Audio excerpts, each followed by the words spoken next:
Dory 1, this is Fire Team Delta. Dad's coming home. Welcome to the Military Veteran Dad Podcast, where it is our mission to bring every dad home. I am your host, Ben Killoy. I'm a United States Marine veteran, husband, and a father. We will bring authentic conversations to inspire action in your life so we can close the gap between the dad you are today and the dad you want to be tomorrow. This is the Military Veteran Dad Podcast. Welcome back to Military Veteran Dad, episode 80. If you can hear in the sound of my voice, it was one of those mornings where I woke up with a sinus infection and the universe decided it was going to test me a little bit more. So without further ado, I'm going to get started right away with Joseph Medina, who is a Marine Brigadier General, retired. And this episode is going to rock, and I will see you on the other side. Welcome to the podcast, Joseph. I'm glad to be here today, Ben. I'm happy to talk to you and all the veterans that are listening in. This episode is going to be super special because, dads, we have a retired Brigadier General Marine officer on the podcast today who has a depth and wisdom to his life that is going to rival many of the dads that we've had here on before, and he's going to crack open a lot of spaces that we don't talk about at dinner parties. And this conversation, I know, is going to help a lot of dads come home. Joseph, if you could go ahead and tell a little bit about your career, the highlight reel, a little bit of your story, your family. I know you've got two families that you've gone through in your time in the Marine Corps and that you're in now still living through. So go ahead and just unpack a little bit about that for us. Okay, Ben. Yeah, you mentioned I hope to share some wisdom with you. And you learn wisdom not from doing everything right. You learn wisdom from the mistakes that you made and getting over them. So I grew up... my father came and mother both came from very poor families. My father enlisted in the Army and stayed in until he retired. Found out later he wanted to be a Marine, but he served in the Army because he wasn't eligible to get into the Marine Corps at that time. So I lived the family of an enlisted soldier, going around the world, living in the Republic of China, living in Panama, living at Army bases throughout the country. So that was my experience. I then did, after getting accepted to the Naval Academy and going through that program, became a Marine officer. And I got my number one MOS that I wanted, which was being an infantry Marine, mainly because I could be in contact with a greater number of Marines. And that's where I thrived in my time, is being with and leading Marines. I served in every division, every active division we have, most of the regiments.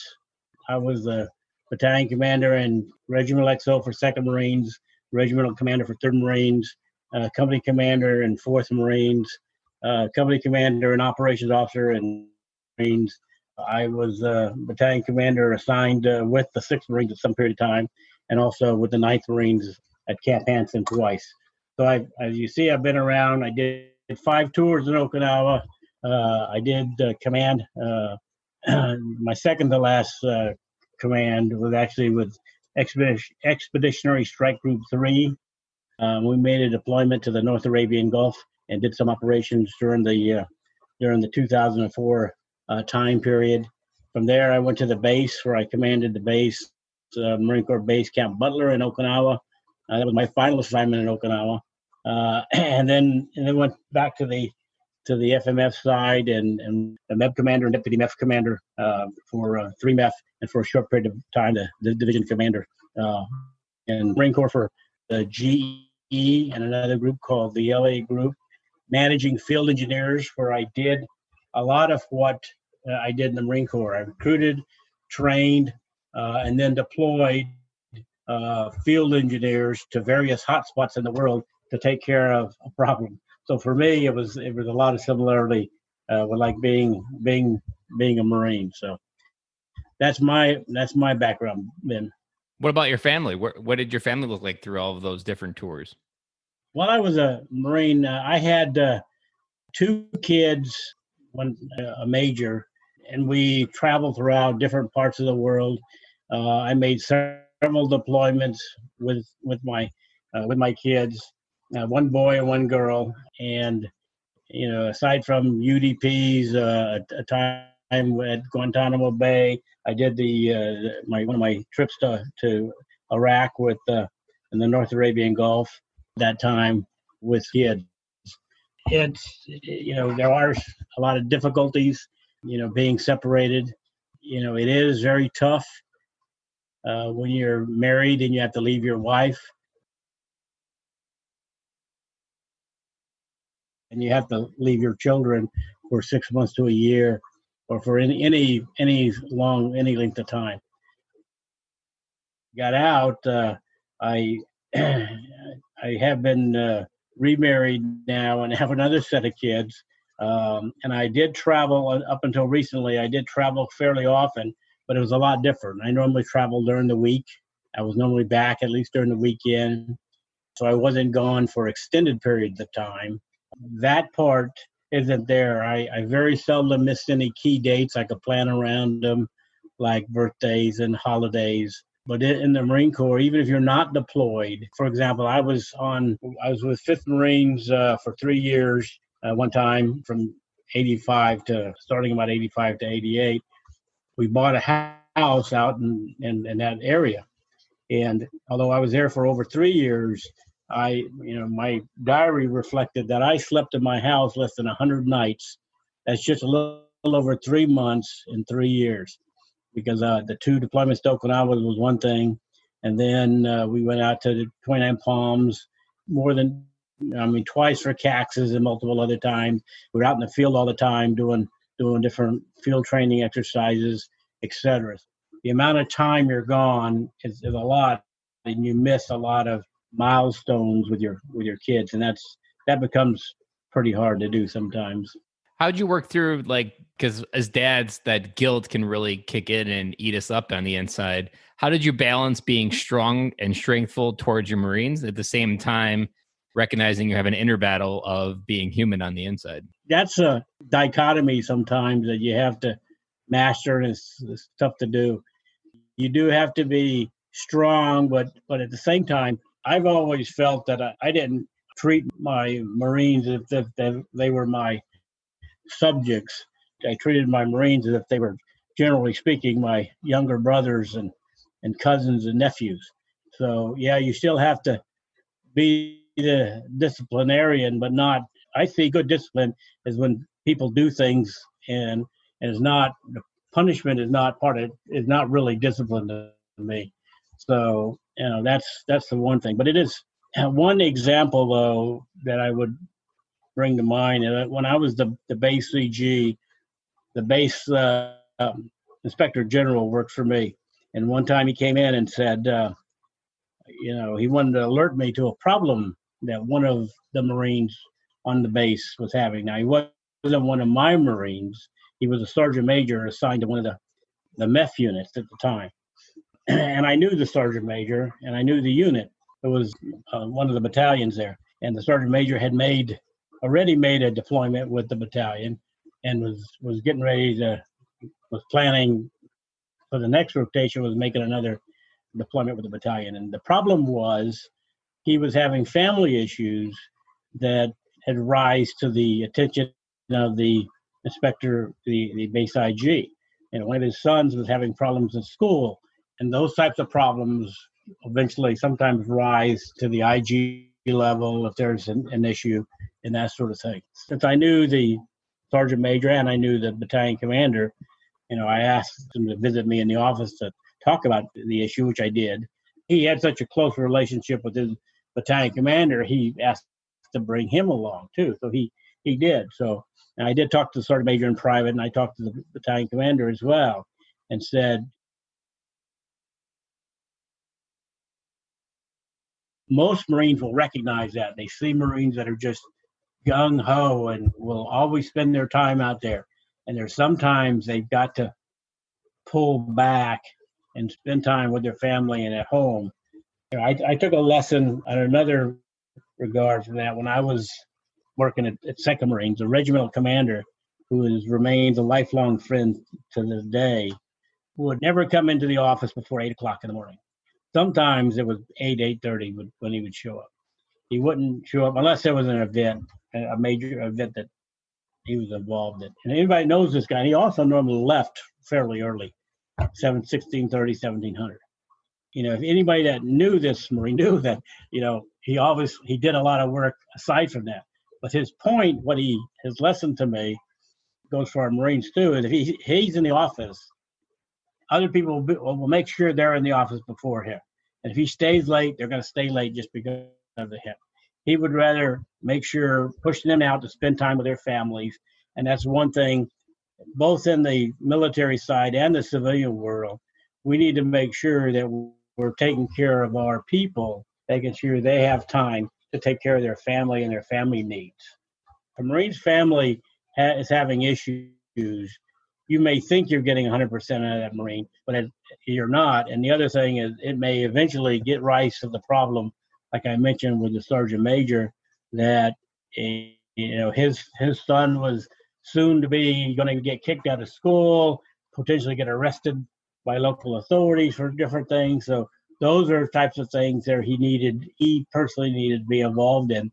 And because of his commitment to this training cycle and that training cycle, it's tough to do to make time, but we need to make sure we do that. You hit a couple things that I want to make sure the dads out there listening picked up on is the time component, because as a Marine, where you are gung-ho and you do get super excited and you can just scream oorah and just identify with that energy really quickly, it's very easy to get hooked on that as a drug. And it's easy to hide in it as well, because no one's going to call your BS for being a great Marine. The more you're a Marine, the more people are going to look up to you.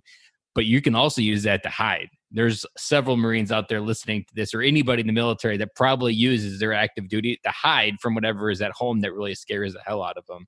And that time is so important, because something we talk about often is kids spell love Time. And oftentimes when they're acting up, it's a deficit of time. And that's what you were picking up as an early indicator. And as an officer, you could easily dismiss that and be like, you're a Marine. This stuff is what's important. The mission comes first. And then 2 weeks later, you're dealing with a phone call from the Secretary of State because you have an international incident on Okinawa, when really you had a warning sign to pick up on it.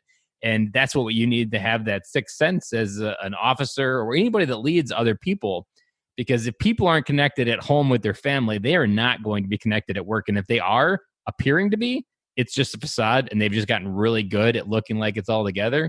But if you know, or you don't create a space where family can exist with the equal priority to what you create, you're asking for disaster. You're asking for domestic abuse, violence, all the things that create and escalate problems. Like that all happens when those early warning signs of what really matters, which is your family, are ignored. I want to follow up with a question. So there's lots of officers out there listening to this message, and a lot of staff NCOs and all the different branches of the military. What was kind of one philosophy that you always wanted to teach your junior officers and enlisted staff NCOs about family? Like what was some mantra maybe that you instilled to help them understand what priority was, or to keep in the back of their head? I guess one thing is, whatever you do, what you truly do, and not what you put on the facade of doing, is what eventually your Marines and your family are going to emulate. If you fly off the handle and do whatever, then your Marines will eventually do the same thing. It's the same thing on your family likes. You can't just talk the talk, you got to walk the walk. I mean, you can't just say one thing, but you got to act, appropriately act out what you're doing. So that's one bit of advice. The other thing I had a group of sayings that was called Medina's maxims. One of them was, if you wrestle with a pig, the pig likes it, you just get dirty. And I've used that, aside from being in the Marine Corps, I also used it in my business side too. That saying is that if you do something unethical, okay, because somebody draws you to it, then you now, aside from the other people that's being unethical, you're in that position. An example that I've used in the business side, I had a manager, field service manager that worked for me, with one of the sales managers continually arguing with him about some issue. And he flew off the handle and wrote a little note to him that said something like, well, if you want to do this job, you go ahead and do it. So then the sales manager then takes that email and forwards it up the business chain of command. And believe me, there's still a chain of command in the business side too. It may be hidden by suits, but it's more rigid than even in the military. So when I go get the story behind it, well, you ought to see the email trail from the sales manager of all the things he was saying. But it doesn't matter, once you give into that urge and then you do something that is not right, then all of a sudden you're down in the dirt, with the rest of them. And like I said, the pigs like it. You just get dirty. So that's an example I've used. Is always try to do the right thing, even when it's hard. And believe me, I do try, but I've made mistakes myself. Like I said, I've learned through some black eyes of things that when I flew off, I didn't read the email before pressing the send button. Yeah, when you get caught up in the emotions, or when someone fires something at you and gets you all fired up, or triggers even something maybe from your past that maybe you haven't dealt with. And I always kind of like to lead by, like, the right thing is always worth doing, even if it's not popular. Like, if it feels like the right thing, then that's probably the thing that you should do. And your story kind of reminded me of a Zig Ziglar story that he tells in some of his speeches that he has recorded now, where a boss yelled at his secretary, and then he continues this chain, like the secretary yelled to someone, and then it just continued like 5 people. And then this mom went home and made dinner and just lit into her kids because someone 5 people away started yelling and taking out their frustration. Like, all of those bad choices have consequences, and just because you don't see it doesn't matter. And I think as Marines, or as service members in general, we have this idea that we can use our ego to kind of overinflate who we are to get the results within our unit that we need. But what people don't realize is, even when you don't say something, you're still saying something. And oftentimes your demeanor, your mannerisms, the way the inflection in your voice, those things say things. Or even something as simple as sending an email at 7:00 at night. You're setting a bar that you want your employees to reply at 7:00 at night, and that their family time with whatever they're doing doesn't matter. Like, every one of those is something you're doing, whether you're consciously choosing or not. You're still setting some example that they're going to follow. So I love that advice there. I want to maybe go towards a different angle. You have 2 marriages, right? You had the first one that you ended, and you had 2 kids, and now you're on your second marriage, correct? That's correct, yes. And you have 2 kids now that are younger as well, if I remember, in kindergarten. I have one in kindergarten, yeah. I got one, well, she's almost in first grade. Yeah. And then I have one in middle school, and then I have one in high school. I have three freshmen in high school. So I have 3. They're all about 5 years apart. So you kind of get one of those unique opportunities where you get a do-over, where you get a chance to kind of take the lessons from the first one and then retry to change how you show up. What's something that the Joseph from the first marriage and showing up as a Marine in those kids' lives, and then what's something you try to do differently now that maybe you could share a lesson within that, getting a chance to do it over? It's a very good question. I would say 90% of what I do, I don't do differently. There's opportunities that I didn't have. There are a few things that I do differently. I think most of the way I interact with my family and with my kids in particular is generally the same. But what I have the opportunity to do that I didn't is to be around more. Okay. The one thing that I do differently though is I don't know how much leave I really ever took while I was in the Marine Corps. My leave was when I was doing PCS moves, and you move.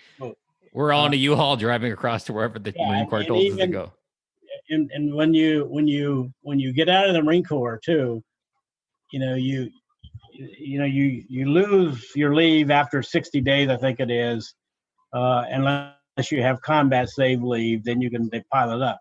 Well, I had combat save leave, but that only lasts for 1 year. So when I became the base commander, by anything over 60 days, I lost. So I don't know how much leave I lost. So I lost a lot of leave. I didn't take that many vacations with my family. Like the story I was saying earlier, I probably prioritized the Marine Corps more over my family than, and I was a motivated Marine. I was paying attention to my family too, but I can honestly say that I probably put the Marine Corps ahead of my family on a few occasions when I probably should have. Now take it now that I'm in the business side. I have taken my my leave. I do and take my time off and my leave when I was with the GE and the LA group. I did go on vacations. I was based in Manila for several years, and then Singapore. We went to Hong Kong Disneyland. I took the family to Italy to see the Vatican, and my little daughter still enjoys. Let's go to the hotel. She enjoys vacation. So I would say even active duty Marines should take their leave that they're granted. Don't do what I did. And I probably learned that from my father too, because, as we were talking earlier, enlisted Marines, enlisted soldiers can save the leave. And what my father used to do, which you can't do anymore, is every 4 years when you re-enlisted, you could sell back leave. And he would sell back, almost 4 years of leave and that money he would take to buy a new car or to put down a down payment for a new car. So that's how we got our new cars at that time. Now they've done away with that program where you can't sell back leave, I believe, but that used to be, a savings plan for a lot of enlisted Marines and soldiers. And I think what you're speaking to this idea, and it's kind of interesting in the military because when you're in a unit, I remember I was in my unit for 3 years in Okinawa. You get the feeling, just like at work, there's no way this place would survive without me. I've got to put in the work because no one else is going to do it. But in every transition, every time you leave, the unit doesn't explode. Some other person steps into your place and fills it up every time. It happens thousands of times across the military every day. But yeah, we internalize that we've got to do the work because no one else is going to get it done. And that internalization that we need to be there justifies that time without our kids. Like there's a statistic that usually scares dads when I bring it up, but when your kids are born, you only get 18 summers with them before they're off on their own. And that's a really small number. Everybody can quantify 18 in their head. We're not talking like trying to imagine what $1 trillion of the government's money look like. We're talking about 18 summers to do something fun with them.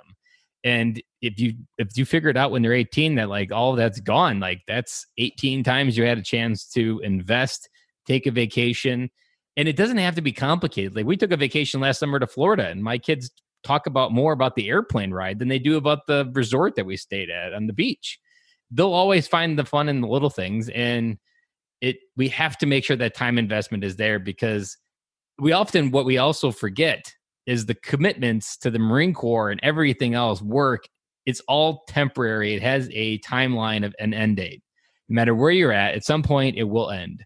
But the connection with your kids, the memories with your wife, those are forever.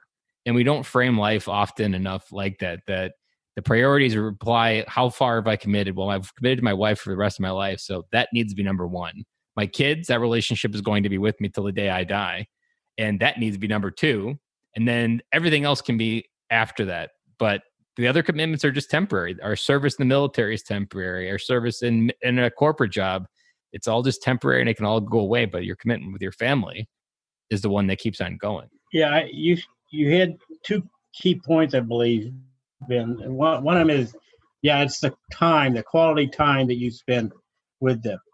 Now, certainly, you're going to make some deployments. You're going to make certain required training events, but there are pre-deployment leave periods you need to take advantage of those and spend the quality time.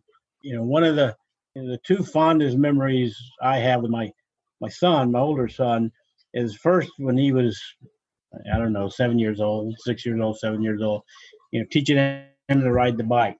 He was a quick learner, very athletic, so he quickly learned to ride the bike. Then I would go, jogging with him, and he would ride maybe he was only in kindergarten, but, he could ride that bike farther than I could run. That was one thing. The other thing was when I took over the base, before I went out there, General Blackman, who was the MEF CG at the time, who I'd known for many, many years, called me up and said, "Hey, do you know how to golf?" And my answer was, No, I don't know how to golf. He goes, well, as the base CG, that's going to be one of your big things. You're going to have the golf course, plus you're going to have to do some golfing with the Japanese, so you better learn. So, I did. That was one of the periods of time when I left my previous command to Okinawa 2 weeks early. And general officers do not like it. Is almost forbidden for another general officer that's coming in to arrive early. So I told the guy I was arriving with, I said, don't worry about me. Me and the family, we're going to go in the BOQ room. You won't see us for 2 weeks. We won't be in your hair. And I will take those 2 weeks and learn to golf. And I did that. I signed up for golfing lessons with me and my son, who was, I think he was 14 or 15 at the time. And we took golfing lessons together. And to this day, a lot of times when we meet, we'll go and have a round of golf. Back then, I don't smoke cigars anymore, but I used to smoke cigars, and my excuse was it would keep the bugs away when I was mowing the grass or when I was golfing. But we learned to golf out there. So that quality time, you do that.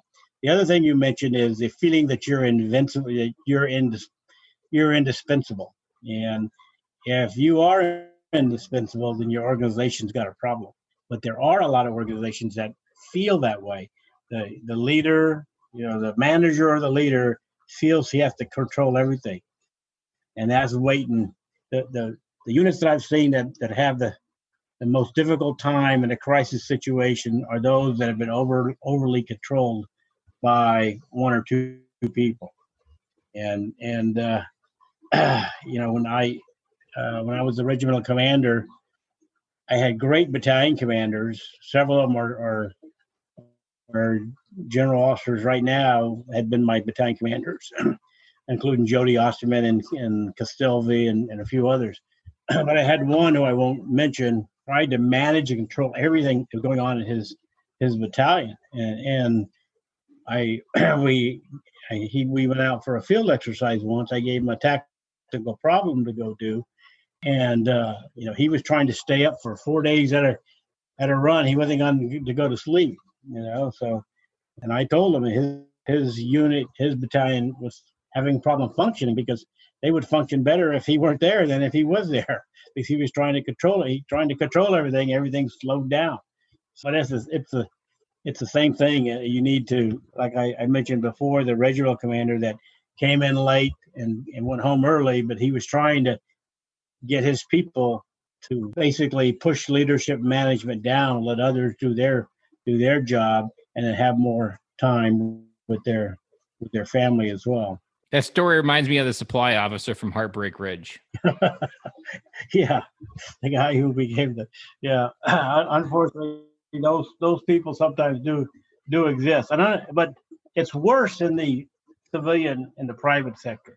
Some of those people. And there's a good book by Stephen Cotter. It's about a 30-year-old book on managing and leadership, and he's got a couple. He is one of the key guys in business leadership, and one of his books is strictly on the difference between managers, and leaders. Now, a lot of leaders have to be managers as well, but managers focus on efficiency and getting things done at the least cost, not with a long-term vision and empowering leadership down below them. So you want your leader to have vision. He still has to get things done optimally, but that's what you see in a lot of businesses today that focus on short-term. They want to increase short-term stock price, not 5-year, 10-year growth of the company, which means you have to invest in your employees. So I don't know how we got on that topic. We got there because oftentimes people forget that they are replaceable and that the commitments with your family are not. And there's a simple concept that I tried to describe this time and investment. And in the military, you have to go away and you have to do things. You need to treat it like a credit card. And if you've got a $20,000 credit card limit of time with your family, when you come back, you got to pay that back with interest.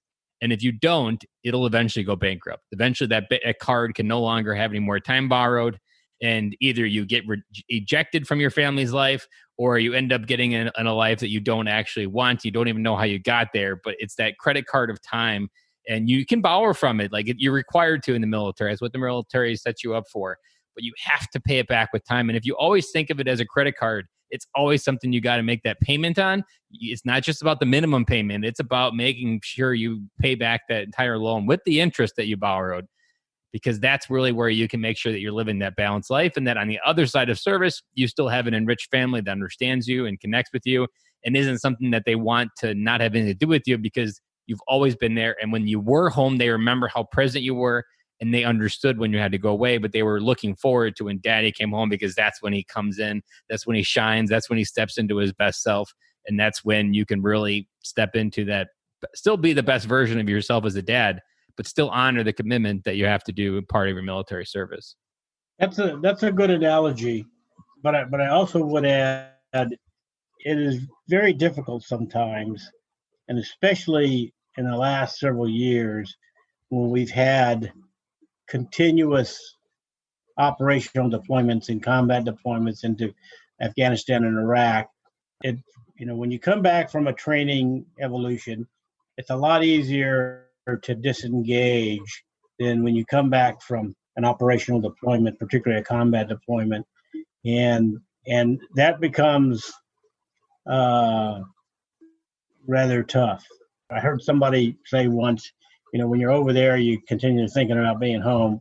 But when you're home, you're continually thinking about being over there. And you spend so long, you spend months at a time training to get over there, but you spend days coming home. Yes, just a mindset of some of, the Marines, Marines and other service members as well, but after they've, lived in austere conditions for so long, just the on edge and the mentality, and then you come back to stateside where it almost seems like it never existed before.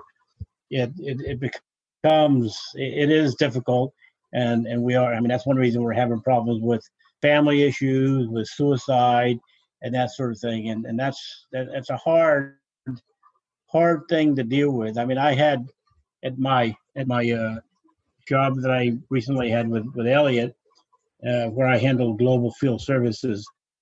I had in the U.S. one of my field service managers managing a pretty big team of engineers. He was prior Army and made several deployments to Afghanistan as well, and he was having some aggression issues, temper issues, and that sort of thing. And he was a pretty big guy, still very fit. And the only reason that's important was he scared the hell out of some of the people that he worked with. Sometimes he would close his door, slam his door, and start yelling at nobody but himself, so to speak. So I talked to him and got him hooked up with some, VA counseling and that sort of thing. Great guy, but it is something that we need to recognize and deal with. But yeah, it is an aspect of, when you're here, you're here. When you're there, you're there. But it is difficult sometimes to disengage the mind. Mm-hmm. And it is difficult when the war isn't ending, or it hasn't ended yet at the time of this recording, because there's still someone over there fighting. And when you feel like a brotherhood, that question of like, I left my brothers behind. It doesn't matter whether you're in a different unit, you're all part of brothers, no matter what unit you are or what branch of the military. And that can be very difficult. And the best way that I've been able to help dads frame it is that you always have to treat it as a gift, whether someone died over there that was your friend, or whether someone over still there is fighting the good fight. They're fighting it so you have the chance to be dad. And when your turn to go back, it's their turn to be dad. And that's really, you have to frame it as a gift. Like your friend, if he'd passed, like he passed and gave you an opportunity to be the best fucking dad you could be. And if he was a dad too, like that means you need to be a dad 2 times as strong and live up to that gift and that feeling that his kids no longer get to feel now that his dad's gone.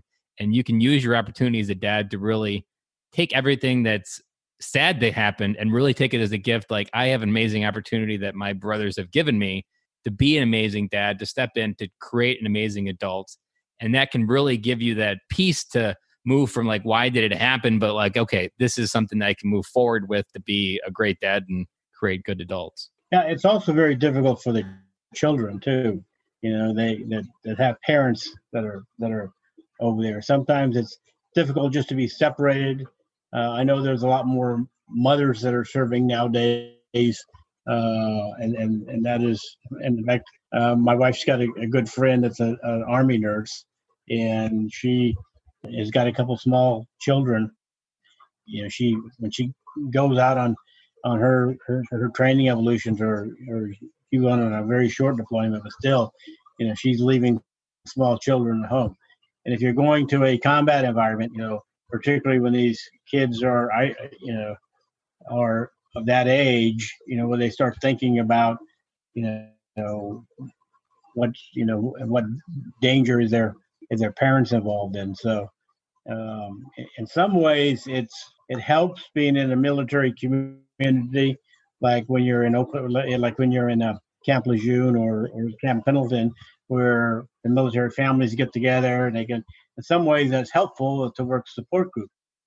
But in other ways, it's not, because then if there's anything that happens over there, it gets amplified sometimes, and the news chain turns into a rumor circle, and sometimes that hurts more than helps. That's really great perspective there, because the kids understand more than we believe, and we don't give them credit for enough. And especially military kids, they grow up faster than every other kid has to. They learn lessons that most people don't even learn their entire life. And they deal with the idea of grief before they even ever have to, or should have to, as a kid. Like, that innocence can be taken away so quickly. But the part that I think, what you hit it on there when you hit it with your golf story, that when you're home, you have to create those core memories, because those core memories will be the memory that they go to reconnect and live with dad. That if you didn't come home, if something would have happened to you in one of your mini deployments, that memory of you going golfing, that simple memory of you going golfing, that would have been what your son would have remembered. And he probably would have kept going golfing to remember that feeling of being with dad. And that he would have always done that to be with dad. And if he ever wants a moment to understand what would dad do, he's probably going to go to the golf course. So that's why it's so important to create those meaningful memories when you come home, because it's that memory that you don't think will be special that becomes special through this perspective of time, like golfing. Like, I'm sure your son still talks about it, and that's still something he looks forward to doing with his dad, because he remembers that feeling that you had together with presence and just being one-on-one. Like, that's how you can kind of create it, as the deal with the dichotomy of fatherhood and military service, is make sure you create those core memories, because that will become the legacy they remember you by.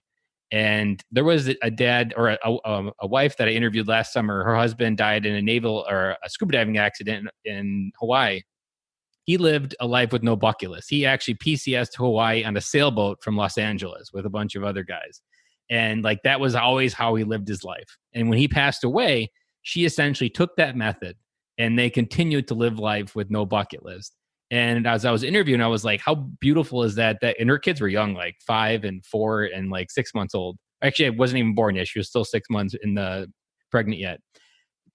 Those kids have a blueprint of how to live life like dad. And they got that because of how dad lived when he was here and when he was present. And that can be so beautiful when you go to the other side, and when you maybe don't get to come back home, making sure that you made those anchor memories where they mattered.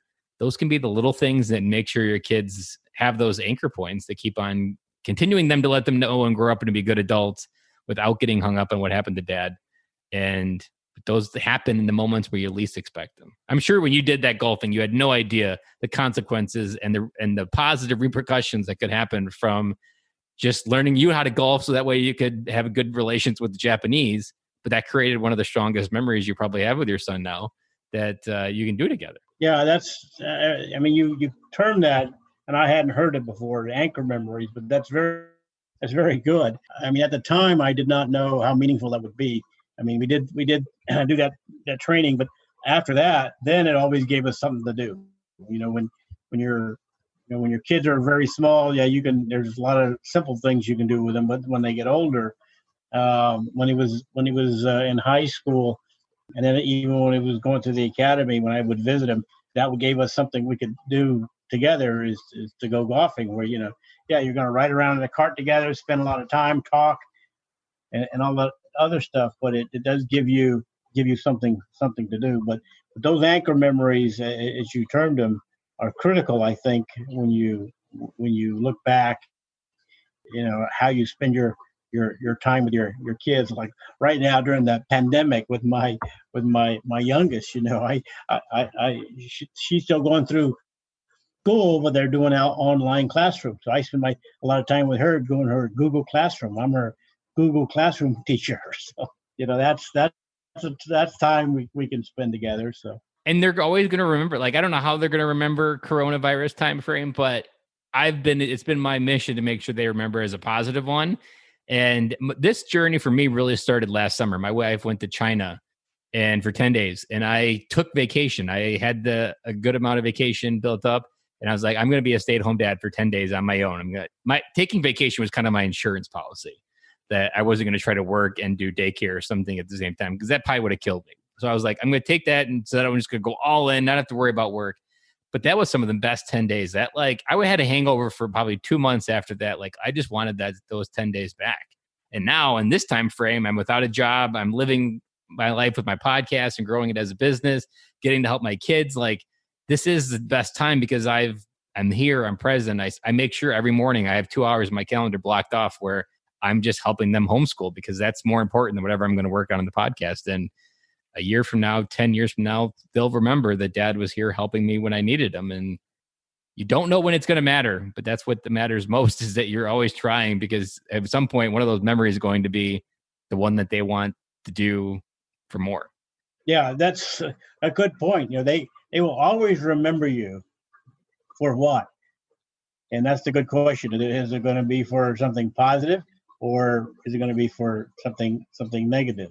So you try to develop those good anchor memories, and that's where this, whether it's vacation or whether it's just other time, where you're trying to create some time that the memories that you spend, and sometimes we don't want to spend money on that. We want to spend money on something else, but that will disappear. But yet the vacation to Florida or whatever you do is certainly going to create some memories that will be long lasting.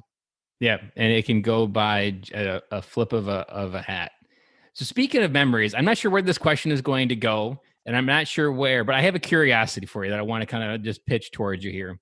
So challenge coins are part of something that are in the military. They're part of every branch of service.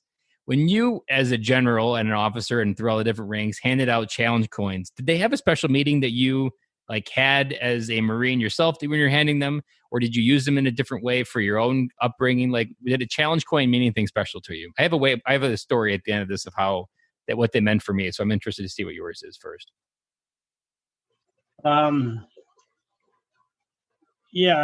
Interesting. I spent some time with my joint duty with some of the other services as well. And I think the different services have different feelings about, challenge coins. They tend to give them out quite frequently, particularly in the Army and that sort of thing. And now everybody's got a challenge coin and everything else. But in the Marine Corps, they were a little bit more selective in what they meant, and giving them to someone who did something that was meaningful. I've got a couple collections of challenge coins. I had one big collection. Interesting you should mention that. When I got promoted to lieutenant colonel, my son was 5 years old and my daughter was 6 years old, one that's a V-22 pilot now. We had a private ceremony for my promotion where we went into I was the division operations officer for 2nd Marine Division. The division commander was General Jones, Jim Jones. So we went into his office to do the promotion ceremony. General Jones had this big coffee table set up, and he had all his challenge coins underneath on the coffee table with a big plate of glass over the top of it. So we go over and we do the oath of office, swear in, and I look over at that coffee table, and my 5-year-old son has got half his coins out. Took his coins off his table and was playing with them. So I said, "Holy shit, I'm in trouble." So I look over and General Joe, he took it quite well. He was a great man. So he it was more his aide that was was having a heart attack than General Jones. It wasn't a big deal. So anyway. But I tried to use good, there was something rather than just going out and giving them out to everybody. Normally there was some meaning behind who you would give the coin to mean different things. So yeah, and I had a whole bunch of coins that I had left at my house when I went to after I got out and went to Manila for a while. And my son's got those, so I have a second set of coins that I've collected. So I have 2 sets of coins, but some of them are not as meaningful as the ones that who actually gave it to you, and there was something behind that coin. So I still have a handful of coins that are meaningful. So I have a particular challenge coin that, if you can see it here, it's got a nice Eagle Globe and Anchor on it. On one side, United States Marine. On the other side, it's got 3MEF's symbol with the dragon on it. And I've been trying, ever since we first talked on Monday, I've been trying to remember the colonel that was in charge of headquarters group during my time, and I yet to really remember his name. I tried Googling it, but there wasn't much history on the group on the internet. But that coin, I don't remember a lot of why he gave it to me. I want to say it was probably out of an exercise. We were part of the engineering company that helps make everything happen. But I've used this coin because as a dad, I've been out for almost 13 years. That memory of just being out of dad, leaving the Marine Corps, for kind of forgetting what you have in the Marine Corps, of what the Marine Corps gave you, any branch of service gives you. It doesn't matter for the Marine Corps, just my example here. But so often you can get caught up in your own soup of emotions, and you can internalize and judge yourself as a failure and define a lot of what you feel right now as permanent. And that coin I started carrying with me by the recommendation of a coach that I have, and he's also a Marine, so we kind of did it together. I carried that in my pocket starting in December, and it reminds me, because the Eagle Globe and Anchor on one side reminds me that I'm a Marine. And then I also remember the moment when the first Eagle Globe and Anchor was pressed into my hand at boot camp, of how proud I was, that feeling. It's almost like an infinite energy source for me to go back to that memory. And I carry it and I grip it in my pocket when I feel the storms inside get really strong. And when I grip it, I remind myself I'm more than the emotions that I'm feeling, that I am more than whatever circumstances I am right now. There was a point where that feeling wasn't permanent, and I was thanked, I was honored because of this coin. And it always is that. It's for me, it's like an anchor memory, but it's like sticking a rod in the ground for me to anchor myself in a storm or a strong river, because I can stand firm if I anchor in this strength that is the Marine Corps for me. And for me, the challenge coin is a memory going back to when I was more than what I'm feeling today. And that can be very powerful as a tool to get you through whatever you're feeling. Same thing with an anchor memory. If after you pass, your son will use that anchor memory with your son to get him through something that's hard. All of that is super powerful. And it helped me try to get control of my emotions, because emotions can be so hard for anybody to deal with, especially as a dad. You got so many mixed ones. Your kids are going crazy. Coronavirus is going crazy. Your world could be crazy. But when I grip my coin in my pocket, I could just remember that I'm a United States Marine and I can do more than I feel like I can today. And I did more. And that memory, I can move out of whatever I'm feeling. That's a good point. I've got a couple that are especially meaningful. This is one when I led the expeditionary strike group. It was the first time we stood up ESG3. If you Google ESG3 now, they've changed the logo, but it has the you see the big 3 is in camouflage. So it was quite unique. I also have mine as the MEB commander.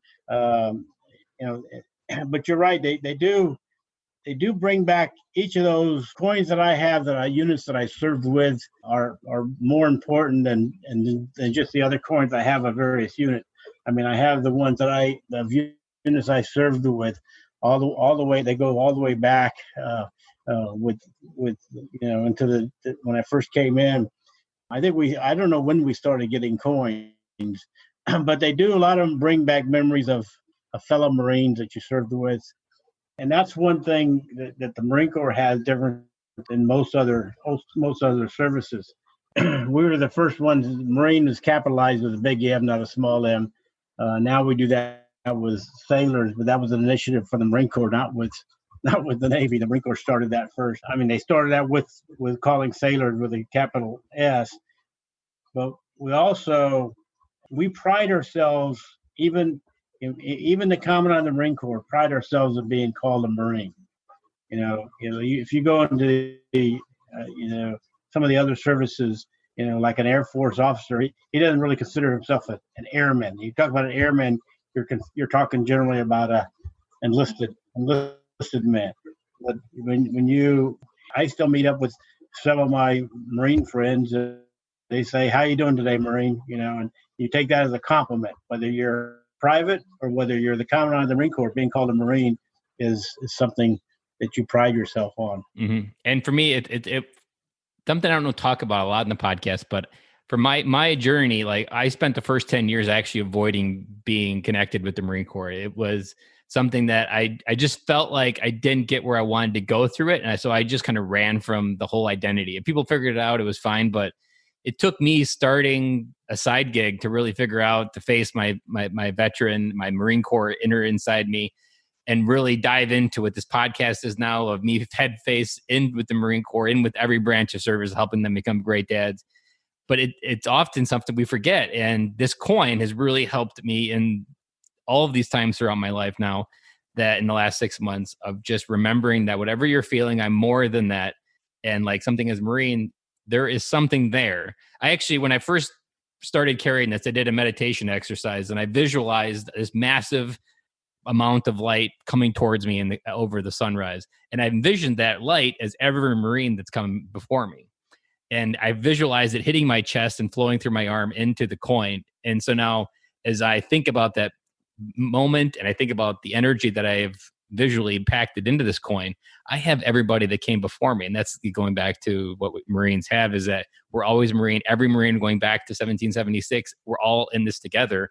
And we've all been trying to do it together. And you have that strength in you the moment you were in that title. Very good analysis, and why, very good points. I think that's true for a lot of Marines. I mean, it's the feeling of, you still feel like sometimes there's another part of you when you're able to grasp that coin. So, I mean, I don't carry one with me all the time, but I'll be honest with you, a lot of times when I go to either a speaking arrangement or something that's a meaningful event, I will put one in my pocket.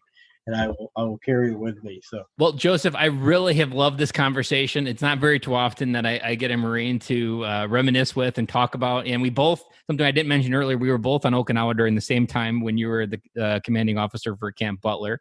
And so I instantly recognized your name when you came up on my radar, and I was like, I got to talk to him. And I just loved having this conversation. We've talked about a lot of different things. And I'm positive that hopefully we gifted some of your depth and wisdom to dads out there to help them come home.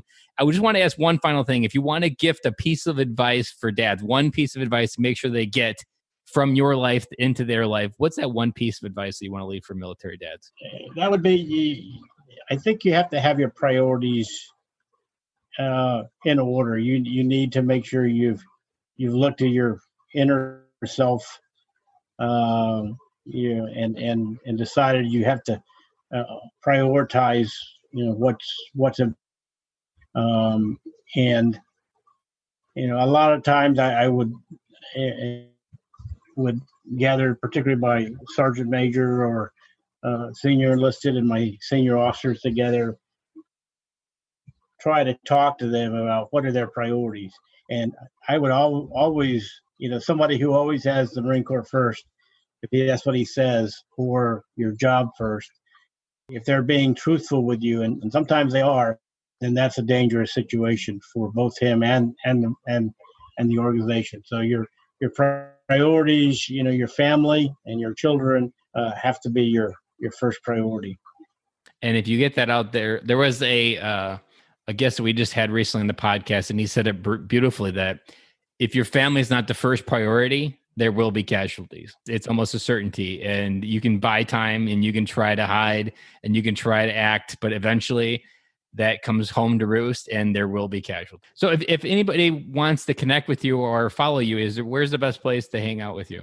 I would say to connect with me through my LinkedIn profile. They can, punch me up on LinkedIn, and that's the easiest way to connect with me to begin with. And then from there, they can contact me directly through LinkedIn. That's easy to do. Well, I've appreciated your time. I know your time is valuable, so I want to just honor this friendship, because we never knew each other in the beginning, but I feel like we're just getting started here in this time frame of our lives, and so I'm excited to continue our friendship and see where it goes. Thank you, Ben, and good luck to you, and be safe. Thank you.